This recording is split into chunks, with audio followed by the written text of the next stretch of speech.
Good morning and welcome to your daily game face. I am Dr. Kim Lannon here with Lou. Yep, Just back from Broadway, Lou. back from Broadway. That's right. Yes. How was The Lost Boys? It was all right. Oh, it was just all right. So, I mean, I'm not a huge musical guy. Oh, because I hear it's amazing. So It's pretty good. Okay. Because I just watched them. I watched them do a scene from it the other day on the Today Show. I'm kind of locked into the production aspect of it, and course. that was 11 on a scale of 10. Okay. The production was unbelievable. Okay. The sets and the staging and everything was just incredible. Did you only see Lost Boys? Yeah. Oh, was it crazy? Just in the next day. Oh, you just did a day? Yeah. Oh, well, I can't go down for a day. I have Visited my son, and that was it. I know you did a nice thing. Yes. I know. I have Hung to out go in down Brooklyn. and get 3 shows. I have to do 2 or 3 shows at a time. It's awful. I got the urge to see it because I love Phantom. I want to see Phantom again. It's coming to Boston. I know it's so coming. I I know it's may coming. go see. Wow, we should make it a date, all of us. We should all go together. It's already a big crowd going. But Oh, yeah, is it? Yeah. Well, I know everyone's because it's returning, so everyone's like, "See, this is how I'd feel." Phantom's okay for me. Like I love some of the stuff, but I'm familiar with it. It would So be Cats. Cats would be the thing. I went down Broadway and saw Cats. I goes, Cats is still running. No, Jellicle Ball. It's not this. Oh, it's the takeoff, but it's the drag takeoff. It's kind of the Cats family, the Cats world. Well, it's the Jellicle Ball in drag. Okay. You don't know, right? No. It's so yeah. It's yeah. Oh, in drag. Yeah. Oh boy. Yeah. It's called Cats, the Jellicle Ball, but it's the spinoff of Cats, and it's like, but it's wildly Tony nominated and acclaimed, and we didn't get to see it last time. Sounds it like just fun. opened. Yeah. It looked great, so it's on my list. So, but yeah, it's gonna be fun. It's gonna be interesting. I know, right? So, yeah. Well, I'm glad you went. So, and I outed that you went. Yeah, it was fun. I'm glad. Did you get to eat something good? Had some Thai food Uh-huh. off Broadway. Oh, you went off Broadway? Yeah. Yeah. It's really good. I'm sure. I mean, the food pretty much anywhere. You didn't go to the Stardust Diner? I didn't go to the Stardust Diner. Oh, man. They weren't locked into this Thai place. Oh, for God's sake. Fine. That's fine. And they're natives now, so Oh, I went with their suggestion. Oh, they're living down there now? They live in Brooklyn. So Oh, sorry. son lives in Brooklyn, so they work downtown. So they know. They know. They're in the know. Yep. So it was weird to have a whole week off. Did we run a show? No, we didn't run a show. Oh, thanks, Lou. I thought we were running a show. Well, You're fired. The last month are up there, and on our YouTube channel, they're all there. Oh, God. I know. People keep telling me that somehow they keep disappearing. I don't know what that means, but They do on Facebook. Okay. Because Facebook's new storage policy. So you have to go to what to watch YouTube. All of our old episodes are up on YouTube. Yep. Okay, so that answers the questions I've been getting for the past few weeks from people being like, "I can't find the episode." I'm like, "Oh God, I do." They only store for live broadcasts. They only store for 30 days on Facebook now. No, because Facebook is being Facebook. Well, I have. But YouTube, they're all there. Okay, so go to YouTube if you want to see any of the past shows. And on the Net New England. And they're all there on YouTube as well. And you can see, and you still can hear them on all the regular podcast channels that you go to. Audio podcasts are all there. All there. Like if you go to Spotify and Apple, and I knew that, but okay. Yep. So that's good. So in the past week, though, I had a whole bunch of new followers. I saw that today I had 155 new views on something. I have no idea what, but I was just looking. I always look at the stats. But thank you for all the viewership and the add-ons and all the things. So I'm very excited about that because we're still growing. We're taking a week off. We're still growing and changing and etc. So this week a lot happened. One, people asked me on the update of the murder / alleged murder, as I put / the alleged murder in Florida of my friend.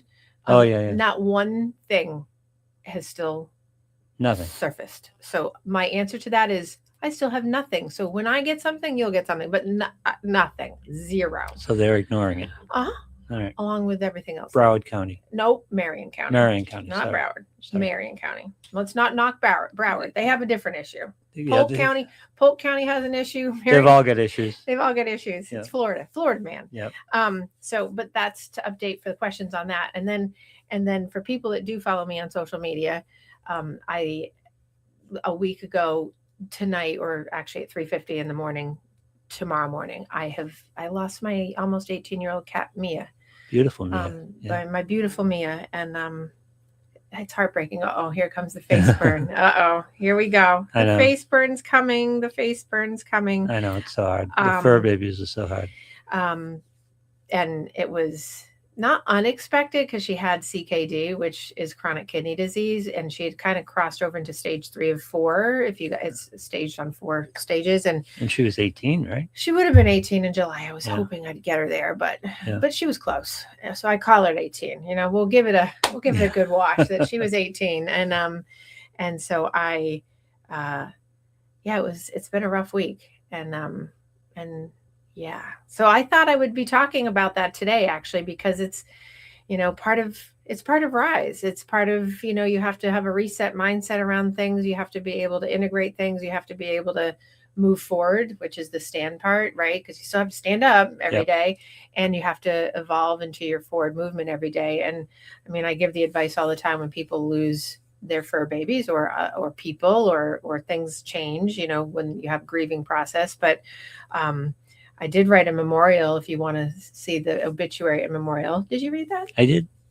I have lots. I've had lots of compliments on my writing of my my last few memorials, because I've lost a baby every year for the past 3 years, and I have a 22-year-old. Oh God, so hard. I know, right? And I just look at her every day, being like, "Can you just make it to Christmas?" Right? So that would be Echo. You know the deal. They don't leave. No. They hang around. Yes, there's an oddness to this, and in talking about hanging around before I get into like talking about it more in depth in terms of how to do like grieving process that's more generalized to people. But there's an oddness, like each thing, each time, each passing of somebody or a fur baby, which is still somebody, they each have something different about how they stay with you, or there's something about the moment.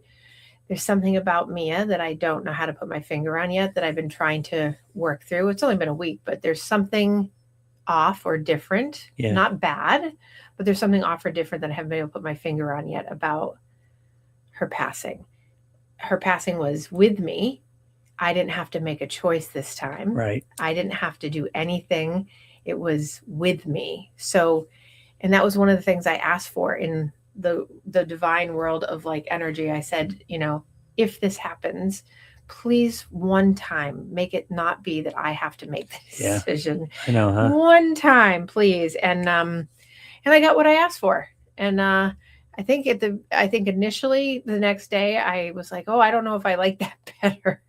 But I think at the end of the day, I actually do like that better. It was way better than taking her in a car to a sterile place to then, do the whole thing. And it was on her terms. And, I had years ago, I had a wonderful vet, Evelyn, who I won't name her last name, but Evelyn said if the soul could stay in terms of the spirit and mind, they would, because they're not ready, but the body just isn't there anymore. So, so that's why we know that they still stay with us after. It's true for all of us. Yeah. They have, they stay for everything with us unless they get stuck in the world, but that's a whole nother parapsychology thing that we won't get into today. But what I wanted to talk about was in Rise, we still have to reset our mindset around it, because we have to readjust around it. We have to, because it disrupted my routine last week, so when you lose anyone, or you lose a pet, a fur baby, it disrupts your routine. It disrupts like the identity of the household. It disrupts emotional stability. And it does that in a way that surprises a lot of people. I mean, it's really no different. People think, oh, I'll talk about like how it's just a pet thing in a second, but it's not. And, and people don't realize that companion animals are, they're so important, and they're so deeply entrenched in life with you. I have a client that is very, they have a pet, but they often are like, do they have emotions? So I'm constantly explaining to a couple of clients about how sentient being, How how can they're you live with an animal and not understand they have emotion? that they have emotions, Yeah. that they're attached, right? There's a separation, I think, for some people that, Yeah. I think there's a cultural divide in a lot of ways too for some people. Like there's certain cultures that put a distance between that. Um, I'm literally, my niece is texting me asking me for money. As I'm doing my show, I'm getting texts for, can you give me money? Oh my God. But anyway, I just had to, Yep. that was a little moment. I'm like, really? Yep. Read the room. I know. Jeez. So she probably isn't like paying attention that I'm on air right now, but I just thought I'd share that with everyone. My niece is saying, can I borrow money from you? Probably for a concert. This is what, it's like, I'll just I reset. wonder who, but Who the hell knows? yeah. It's always a concert. I think the difference with fur babies is fur babies are the relationship that we always hope for, where we are totally safe.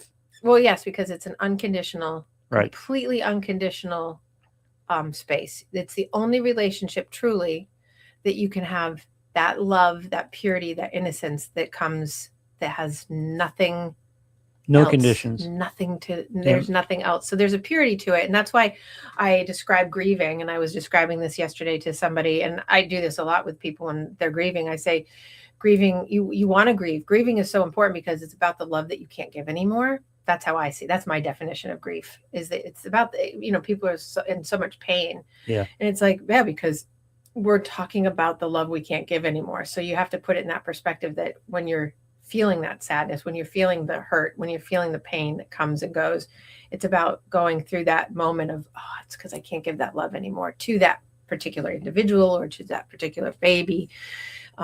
It's because you can't do it in the same way. But I find ways to do it. I do find ways to do it, because I do much more of a celebratory kind of thing, even though I'm still in the grieving process. And I mean, Kalila died 9 years ago. I mean, I had Jasmine and Harley years before that, but I had Kalila 9 years ago. I had Mush 3 years ago coming in October. I had Sophie last year. Now I have Mia. I potentially have another one. It's because they were all stacked together, right? Yeah. Right. And then I have a whole new crew coming through, which is like, oh my God.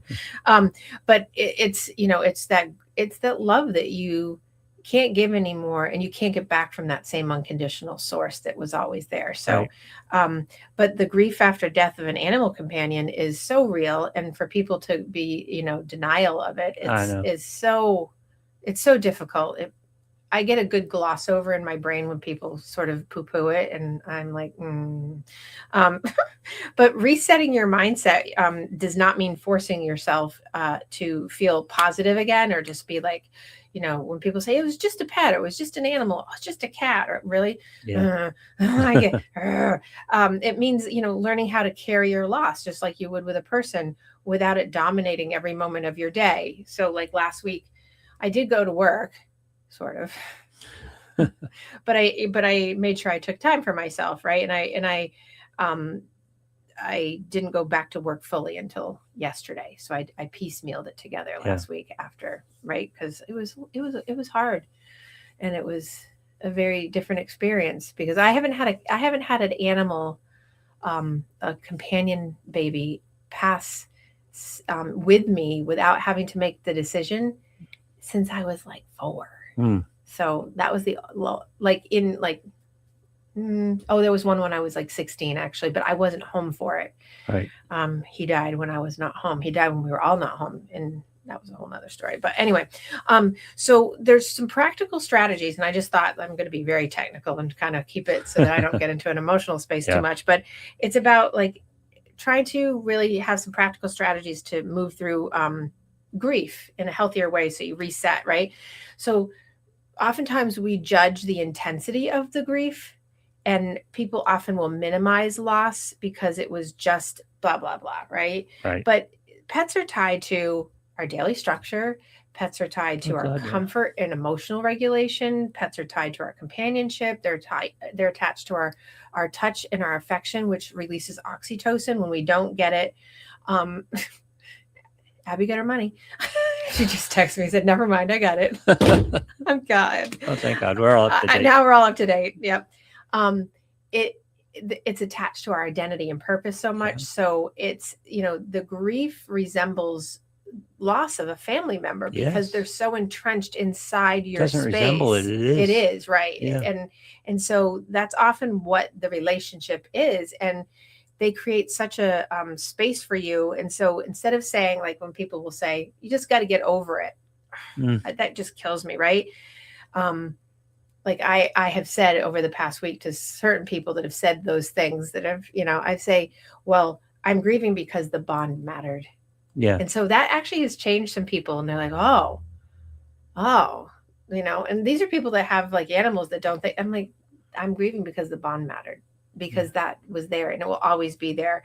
And my grief and my pain reflects the attachment that I have and that I will always have, and it doesn't reflect weakness. So many people see it as like, it's not a person, therefore, no. Well, in many cases, I have a much stronger reaction to, and people do have a stronger reaction to their fur baby passing than people, because of the unconditional positive connection that they have with a fur baby and their innocence, and their innocence, which is different with people. Like, I mean, I love my yummy person who was my grandmother, right? And she died in 2003. And I think of her often, and I always celebrate her, her death date in my mind every year and do something in my own head. And I'm very positive about it and everything. But the grieving process for that is very different than all of my fur babies. And plus, you had conversations to resolve some of that. Right.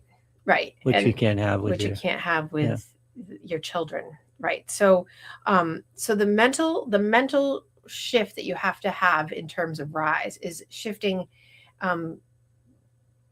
over to like that piece of like, it mattered to me. It mattered, and it's allowed to matter, so that you don't have as much guilt and you don't have as much resistance in your body, right? And so I think one of the hardest parts, and so for people that haven't gone through this or people that do know the experience, and this is with people too, is the hardest parts of the loss is the sudden emptiness in the routine, even though I have 5 others in my house. But every single one, this is one of the things. It's so different. They all have their own space. She had her own space. And if you read my obituary / little memorial to her online, there's a very big difference between my writing of her and my writing of Sophie. Right. And so like her space was so, I call it quiet and wispy. She was a very quiet, solitude-ridden cat who was very present, like right there, but very quiet and off to the side, all of her life like that. So that's one of the hardest parts, is like, she's not, she doesn't come down the stairs anymore. She's not sitting in the middle of the bed. She's not, and she always loved going in the closet and sitting in the closet. So the weirdest thing is one of my youngest ones this past week never goes in the closet for anything. And I couldn't find her all week. And I'm like, Cinder. And I'm like, where's Cinder? She was sitting in on Mia's spot. And she's never done that before. And that tells me that there's some kind of connection in there, and that there's a missing of Cinder to her. And I wouldn't say that they were close by any means, because Cinder's 1.5 and she's a wild child bouncing off the walls 90% of the time. But there was something there. And so she went in and sat there. So that tells me that there was some bond that I didn't see. And that bond mattered.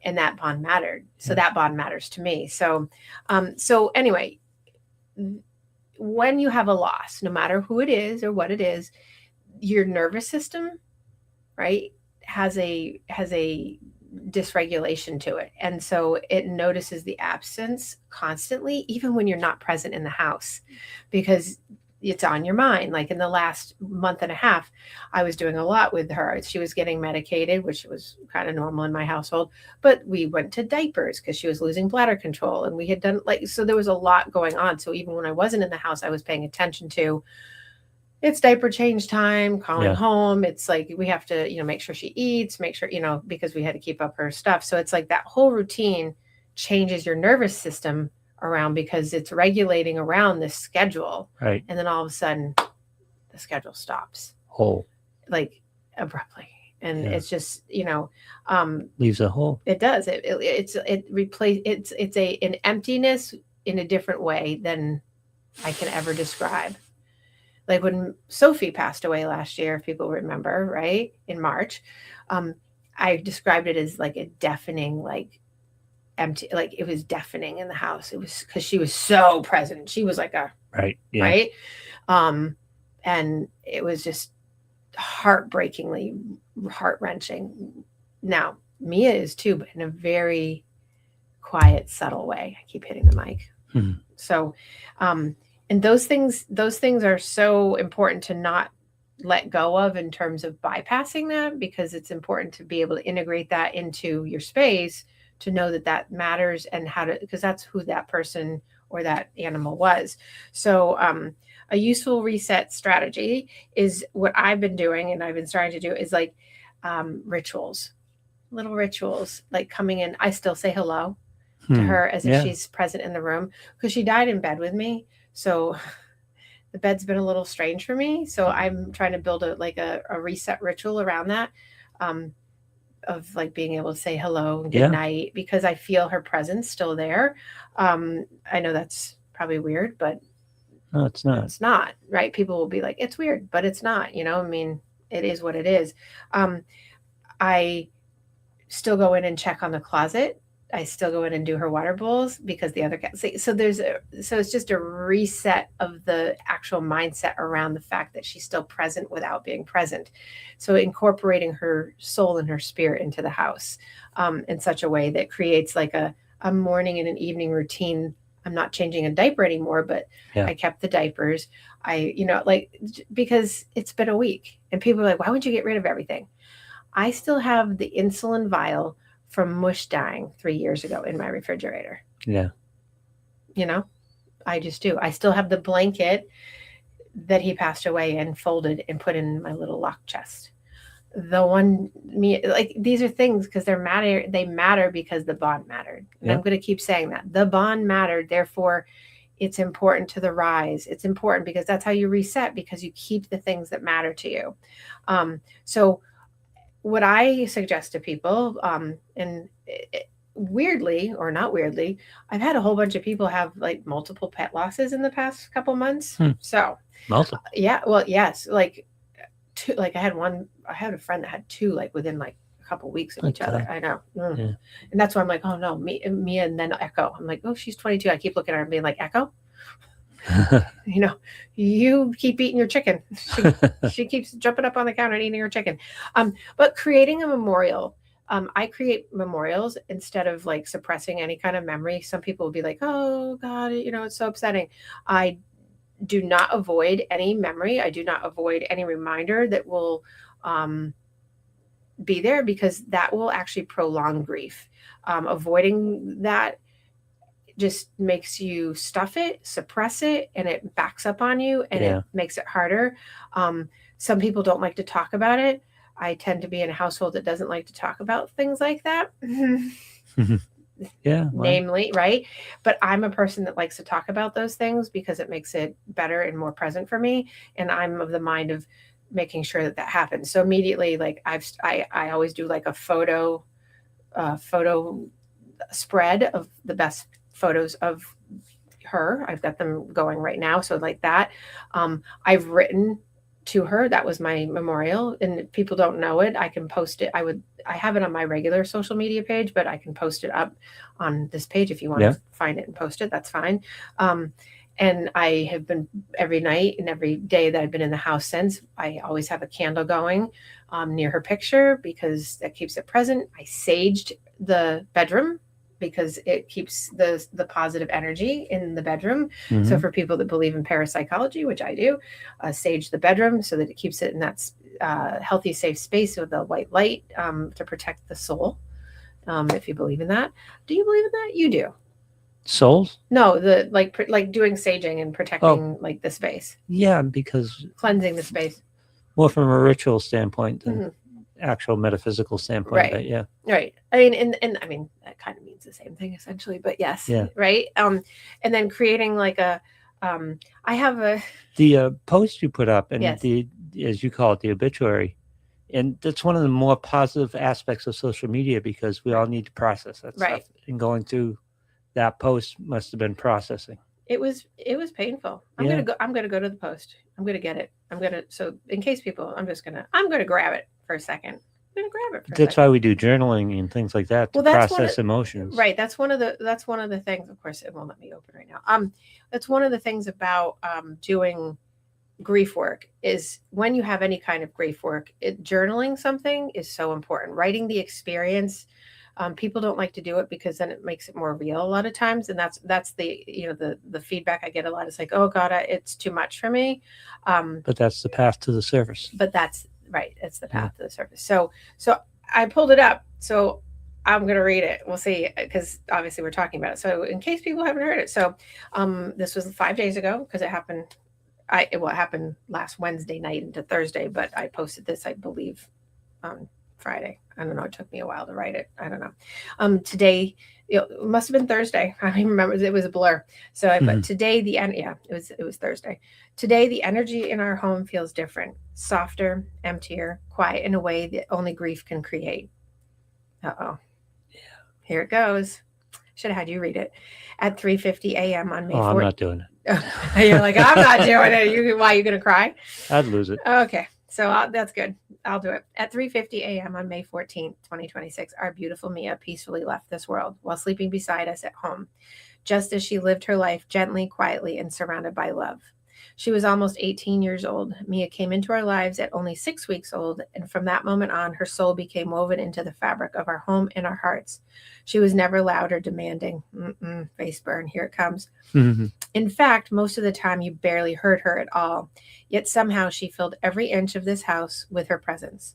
She moved through life like a whisper, soft paws, quiet eyes, silent comfort, but her spirit carried a weight of love that made every room feel whole.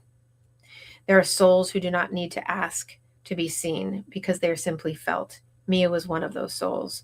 She was the gentlest sister to her brother we lost on Halloween 2 years ago, and to every brother and sister who shared this home and this life with her over the years. She carried a calmness that grounded everyone around her, a peaceful little guardian spirit wrapped in soft gray fur. Over the last several months after losing her vision from a hypertensive event in the fall of 2025, her chronic kidney disease began taking more and more from her. Watching her slowly fade was heartbreaking, yet even as her body weakened, her spirit never lost its sweetness. She still found us, still trusted us, still loved us with the same quiet devotion she always had. And now there is the unbearable silence.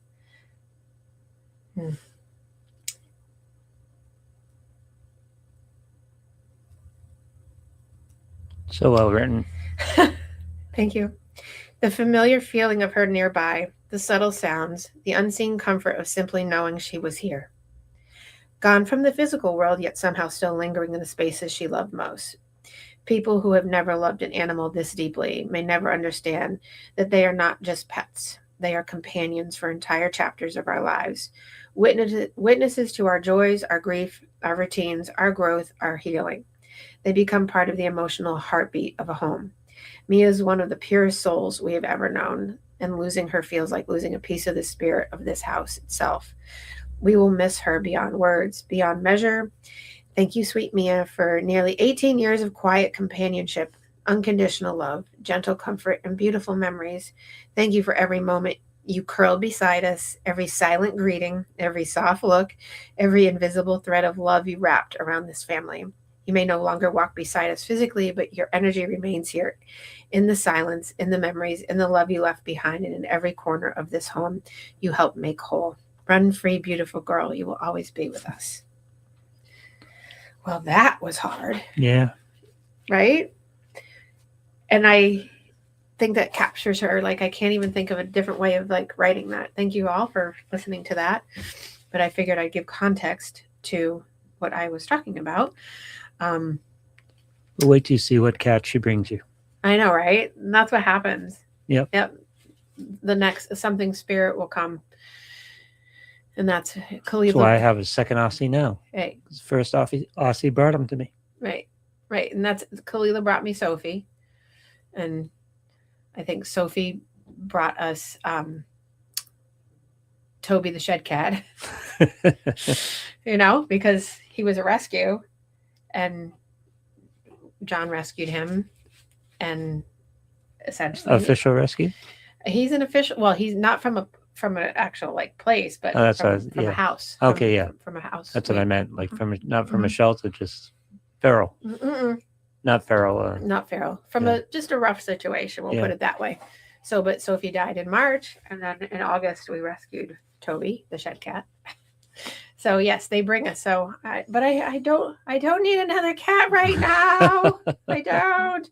Um, oh God. So that was creating, to my point of, um, oh look, John just said thanks. Now my day is sobering. Yeah. She was the best. But that was the creation of my memorial for her, because I needed to put that there. I needed to say that. I needed to, it. But eventually you turn the corner from loss to remembrance. Right. Well, because well, and that was remembrance, but it's the grief wave, right? Yeah. It's riding the grief wave. Is not, this is just like everything else I talk about in the rise moment. It's not a straight linear line.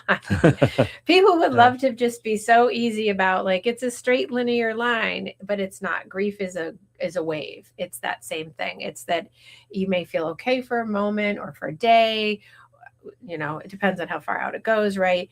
But it's that sudden moment. Like when I'm working, it's interesting. Like when I'm working, I'm fine. When I close the door to have 5 seconds to myself in my office by myself, I'm like, oh, I'm not fine. I'm like, okay, I need the next client. I need another client to come in because I can work then. It's much easier. It was hard. I thought, oh, I'll take some time on Friday. Last Friday I was supposed to do something else. And then I ended up, having the day, and I saw a few people, and then the weekend came and that was hard. It was hard because I didn't have the distractors in the same way. I gardened. I put in a little memorial. I did. That's why I was surprised you took the time off. Right.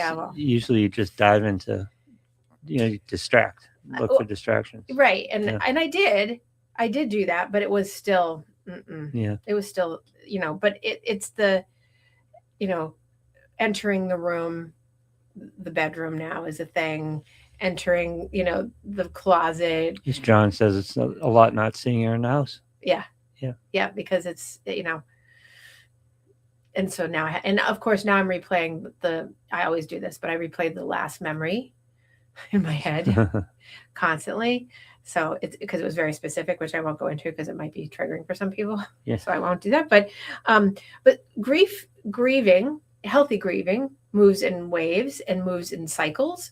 So it's going to be like that sadness. It's going to be that surprise. Not that it was really a surprise for us in this, but it's going to be guilt. I'm a guilter. Oh, I feel guilty. Really? Like what? Well, I get into the whole like, when I did this right before, like for a week or two before she died, I had taken some medication off of what she was doing because I was like, I don't think this is working. Then I felt guilty for doing that because I'm like, maybe I shouldn't have done that. It's like, this is what we do because, it's like the shoulda, woulda, couldas, but we are all human. So we do that. So, when I say I'm a guilter, like I feel like guilty, like what could I have done different? What could I have done better? And people she was 18. I know. You had a great life. I know. But people said that about Sophie and she was 8. And I'm like, she didn't have a life long enough. It's just, but she had a great life with me. Yeah. She just came from a rough environment. Right. So it's just, she had 18 years, but it's still not enough. I'm stingy and selfish with the time. Right. But you're cycling through, you're going to go through all the stages. And if you know about Elizabeth Kubler-Ross and the stages of grieving, you're going to have anger. I did have a little anger, not towards her death, but more towards. Yeah. Where was it? My anger was about the fact that I was angry at the vet. And because it wasn't my vet. It was a stand-in vet. My vet's on maternity leave. God love her. And she called me actually. So she's gold in my book. On maternity leave. She called me from home. But no, the other vet ticked me off. Because I don't think she did the right thing. And that's why I got angry. So I've had some anger. Look at me smile. I'm gonna have my coffee. It was funny. You enjoy the anger, didn't you? Well, it's so funny because yesterday John laughed at me because I had to take Echo in for her arthritis shot yesterday, and John's like, "I'll take her in." I said, "No, I'm going in." Okay. And John was like, "Oh God." He's like, "Are you going in?" I'm like, "Don't worry, I'm not going to say anything." He goes, "Oh God." And did you? Nope. Uh-huh. I didn't say a word because I didn't see her. I didn't see the woman. I won't say who it is, obviously, but I was Yeah. like, so yeah. I'm just not a big fan of veterinarians who think that just because an animal is a certain age that they're old and they should be euthanized before their time. I have a problem with that. Okay. Yeah. And that the phraseology when they first see an animal that they've never met or that you before is, oh, look at this little old lady. Would you like to consider euthanasia? How about you consider euthanasia for yourself? I don't know. Wow, really? Yeah. Yeah. Yep. Mm-hmm. So there's where some anger lies. Yeah. Instead, no, actually, I would like to treat her. Thank you. I'm going to pick a different option, but that you can keep that one. See, Oh, I'm going to get going. I'm going to get going. It didn't happen though. So no, it didn't. But this was 2 months ago, and we weren't there. And I don't know. That's a Gotcha. So anyway, so the whole cycle is going to be there, obviously. So, and I'm going to have painful moments. Let's get into the psychology of vets at this point. Okay, the psychology of Vets have to detach. They do. That's why their suicide rate is exactly huge. Yeah, but they burn out super quick. They do. I've had some wonderful vets though that don't do that. Yeah, but I've had experiences. But they tend to be more clinical in their decision making in there. I'm going to stop defending this vet. He's seeing my face. Yeah. Okay. Lou's like, okay, I'm going to back out of this one. Yeah. Well, I think that I know that the training now for veterinarians is a lot more about like the fear. God bless them, by the way. The fear and feel fearless treatment and the much more of a holistic naturopathy kind of approach for a lot of the newer vets coming up through, and also not saying things that are insensitive to mommies and daddies of pet babies. I mean, the whole, I work with animal caregivers and vets and do all that. And like all of my people that I actually work with are all about like sensitivity and not saying the wrong thing and making sure that you're giving space for the owner and the companion person. And so when I hear someone off the cuff say something that's so old school like that, and it's a person that's young, I'm like, really? So I end up, because I'm in the field of it and I work with veterinarians and I work with caregivers and animal care that do like big animals and stuff, I'm like, that's not a thing you say. So, but there's a time and place for everything. But that makes some of the grieving harder sometimes, because I jump in and out of that with that, because I do. But that one's not as bad anymore. I kind of, but that's normal to replay those things, like the comments, the treatment decisions, symptoms I might have missed, moments that were not perfect. Those are all the things, like, so, because you're fine. We try to make sense of stuff that makes sense. I mean, like you said, she was 18. She, I mean, it was her time. I hate that though. Like I hate even saying it was her time. Like, well, yeah, we're all, as someone I used to know, who I don't know anymore, in my former life, she used to say, we live our death day at least once a year, every year. And I'm like, that is so morbid. But that's what she would say. Yeah. And that was her take on life. And I'm like, wow, the more I've thought about that over the 35 years that I've known this person, who I don't longer know. What's the benefit of that whole process? I think that made it easier for her to think about death in her own way, like that every day could be your death day. I think that's how she thought of it, is like any day in the year could be your death day. So you live it at least once a year. You just don't know what it is. So it's coming. Yeah. And so, I mean, and when I first heard it, I was in my 20s and I'd be like, that is so morbid. Yeah. And, I'll call her Cheryl because her name was Cheryl. And I'd be like, Cheryl, that is like so morbid. But over time, I'm like, wow, that actually makes sense. Yeah. But it's still morbid. I guess. It's still morbid. Because you're thinking like, wow. But I don't know. I don't understand how it's productive. But it's not really. Yeah. Because that's why I think it's morbid. But I get it. I mean, it made sense for her to make it easier for her. But, I don't like thinking like that. So don't do that. It's That's not not going to make it easy for it's you. not a, it's not a Yeah. reset mindset kind of Yeah. rise kind of thing. No. So going back to like, watching for your guilt distortions, which I think I focused on this for my podcast today, because I was like, my questions that I asked myself is, did I act with the love and the information that I had and do it in the right way?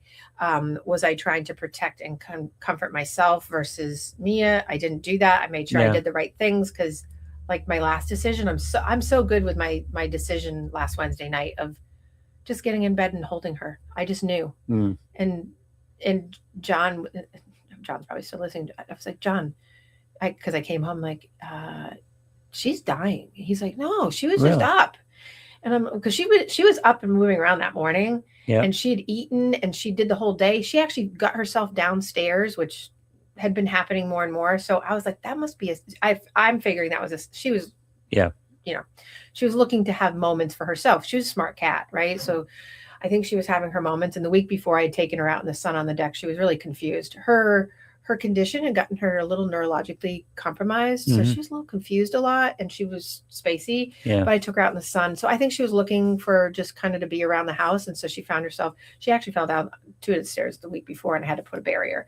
But she found herself down the stairs last Wednesday, and I wasn't home. I was working.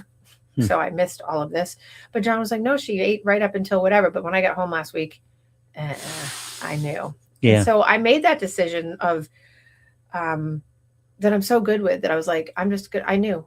And I'm throwing him under the bus. He fell asleep, of course, and I'm like, I'm going to be up all night. Because I figured if she didn't pass overnight, I would then make the decision to make the decision. Yeah. And I was like, but please don't make me make this decision. Please don't make me, because I didn't want to do it again. I hate that decision. It's awful. Of course, it's awful. It's awful. So, and because I don't judge anyone else, because I'm so good with like knowing that pets mean so much and animals mean so much. I don't ever, like, grieving is important. Grieve your heart out, and people say like, I'm sorry, I cried. Like, cry, right? You saw what I just had happen. Like, right? Yeah. If it wasn't on air, I would have like been a puddle on the floor, right, for a hot second. It took me till Monday to not look like I had been punched.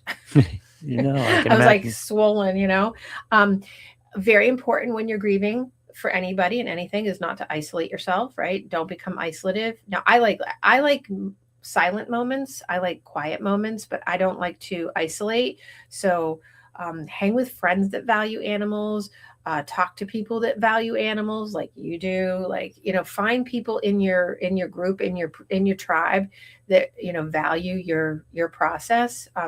Don't surround yourself with people who are like, yeah, it's just an animal. Do they have emotions? Like, that, okay. And also out in the world, just so that people know, and going back to like the veterinarian How much thing. empathy do you have to lack to not understand when you live with an animal that they have emotions? Lou, you have no idea. I used to laugh at the dogs have no soul. You ever met a dog?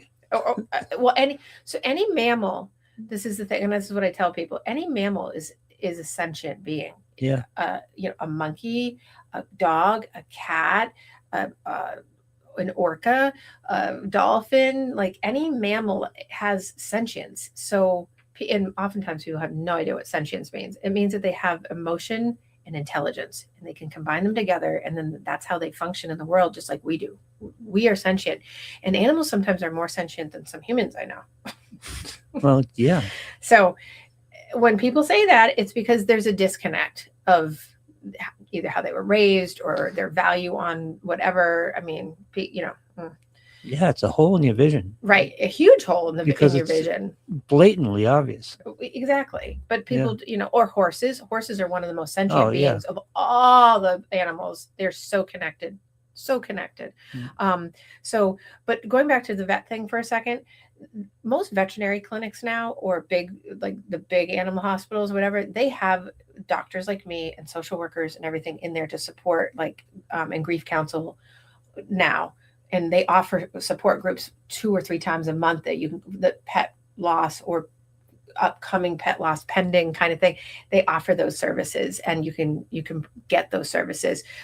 There's online support groups. There's a lot out there now for this, because it's become such a much more well-known thing. And it helps people function. It helps people rise to their moments to be able to move forward, because people can become complicated in their grieving over these things. I had someone tell me a few weeks ago that they had lost a pet, and this happens a lot. They had lost a pet in their childhood, and they never grieved the loss of that pet, and they're in their 40s and 50s now, and it's backed up on them, and that's what their memories go back to, those pieces, and they're just talking about it with me now.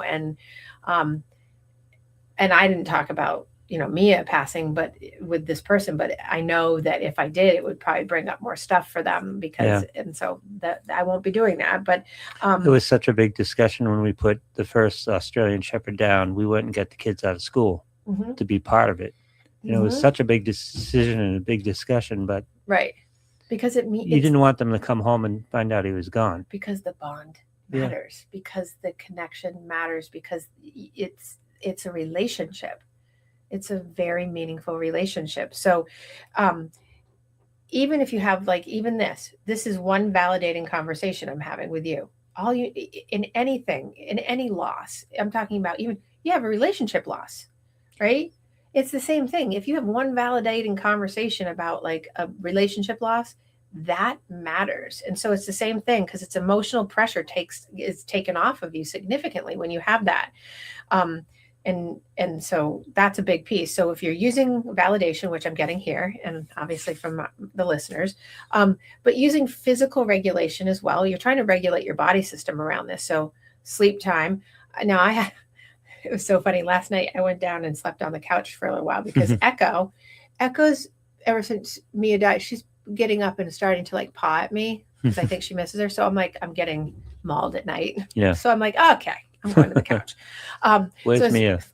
Yeah, exactly. Yeah. So I'm like, oh my God. So in order to get sleep, because sleep is such an important part of your regulation strategy around anything in general, but especially around loss, right? So being able to be rested, obviously the basics, right? Hydration, get outside. It's 95 degrees here today. We went from winter to slam summer, and tomorrow we're going back to winter. Oh, not quite. No, but we're going to 50 tomorrow. So we're going back to semi-fall. But walking outdoors, doing some light exercise, deep breathing, doing like listening to like a podcast. There's some really good podcasts out there besides listening to this one, on like just how to breathe through grief. I mean, there's some great like just meditative ones. Eliminating crappy foods.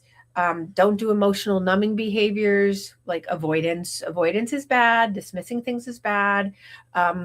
Minimizing is bad. Those things are not so great. You're right. Overeating, don't overeat. Right. And I think one of the biggest things is, and I go back to the thing I just read, is giving meaning to the relationship, right? Not minimizing. One powerful mindset reset question in general is, what did this teach me about love, care, loyalty, presence? Like every person, every companion animal, every situation teaches you something. And when it comes to talking about resetting around pets or your babies, right? It's about, what did Mia teach me about love? What did Mia teach me about care and loyalty and being present? And in my writing, you see I think you can see what she taught me. There's a special place for being quiet. Yeah. There's a special place for being present, but being powerful, right? And how important it is that your presence, you may not think your presence is important, but just the silence of yourself, sometimes there's more spoken in silence sometimes than anything else. And I think, oh, what a gift that is, that silence spoke such volumes. And I didn't really realize it with her until she passed, how much that mattered. And I already knew silence mattered, but it's like such a teaching moment. You don't claim your territory through noise all the time. Right. And people sometimes really feel like the need to do that, and you absolutely. don't, right? And we heal by carrying forward the qualities that pets bring into our lives. And that's such a foreign concept of some people, because they're like, what? How does that, it's like, pets teach us patience. Pets teach us affection, playfulness, compassion, empathy, devotion, loyalty. The unconditional thing is such an important piece there. It teaches us how to be all those things. And so that's why in my writing, I wanted to capture in my own reset and my rise moment of writing that, even though I really don't remember writing. I mean, I remember writing, you know what I mean? But it was so raw. It's like when I look back and read it today, I'm like, oh my God, those are the things she taught. Like I got from her presence being there. So being able to give meaning to her relationship, the in thing that for way. pets, the things that pets give me all the time is that in the moment and not ruminating. Right. They live in the moment. Well, and I think because of that, it's easier to reframe loss from she's gone to she changed me. Yeah. Right. And of course, wicked. Because it's true, Yeah. right? Pets change you. So instead of being like they're gone, it's no. Look at in what way did she change you? She was with me for 18 years. How did she change me? In so many ways, it changed a lot of things, her and her brother, right? And the person you can be in that relationship with them, because again, it's safe. Right. Mm-hmm. Right. And Which you don't get in the outside world all that often. No. If at all. I was just going to say, people don't give it the same way. People are, I mean, it's a dime. It's a diamond. I won't say a dime. It doesn't. It's a diamond in the rough to find someone that can give you something that's comparable, unfortunately. Yep. And and that's not to knock human beings. It's just, it's human beings just don't do it in the same way. I mean, there's a continuum of that, Just so humans are overly complex. Humans are in that way, right? Yeah. And so and we come with so much more, unless you're an abused animal, we come with so much baggage and defenses, and we get stunted in years of development that get us stuck, and that's why people come and see me for therapy. Mm-hmm. If you're in grieving and you're in any of these moments in any way and you need extra support, you want to make sure that you know that if it goes too far beyond weeks or months of like intense grieving, like you usually have a 2-year window on people loss and pet loss of like kind of grieving, in that cycle. But if it's really intense, like if you have an inability to function, note that's a flag and problem. If you feel severe depression, that's a problem.